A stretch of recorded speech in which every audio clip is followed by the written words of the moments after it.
Pazhayangadi railway station പരിസരത്ത് excise റെയ്ഡിൽ മയക്ക് ഗുളികകളുമായി ഒരാൾ അറസ്റ്റിൽ. പുതിയങ്ങാടി ഷാദുലിപ്പള്ളി സ്വദേശിയാണ് അറസ്റ്റിലായത്. Pappinisseri excise inspector P Santhosh കുമാറിന്റെ നേതൃത്വത്തിലായിരുന്നു raid. Pappinisseri excise inspector P Santhosh കുമാറിന്റെ നേതൃത്വത്തിൽ പഴയങ്ങാടി റെയിൽവേ സ്റ്റേഷൻ പരിസരത്ത് നടത്തിയ റെയ്ഡിലാണ് മയക്ക് ഗുളികകൾ കണ്ടെത്തിയത്. 170 മയക്ക് ഗുളികകളാണ് പിടികൂടിയത്.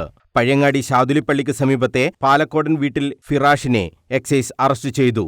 മാട്ടൂൽ, പുതിയങ്ങാടി, മാടായി, പയ്യന്നൂർ, പാപ്പിനിശ്ശേരി കേന്ദ്രീകരിച്ച് സ്കൂൾ, കോളേജ് വിദ്യാർത്ഥികൾക്ക് ഉൾപ്പെടെ മയക്ക് ഗുളികകൾ ഇയാൾ വിതരണം ചെയ്തതായാണ് എക്സൈസ് പറയുന്നത്. സോഷ്യൽ മീഡിയ വഴിയാണ് വിൽപ്പന നിയന്ത്രിക്കുന്നത്. ഡോക്ടർമാരുടെ മരുന്ന് ചീട്ട് കൃത്രിമമായി നിർമ്മിച്ച് അതിൽ എഴുതി ചേർത്ത് പല സ്ഥലങ്ങളിൽ നിന്നും ലഹരി ഗുളികകൾ എത്തിക്കുകയാണ് പതിവ്.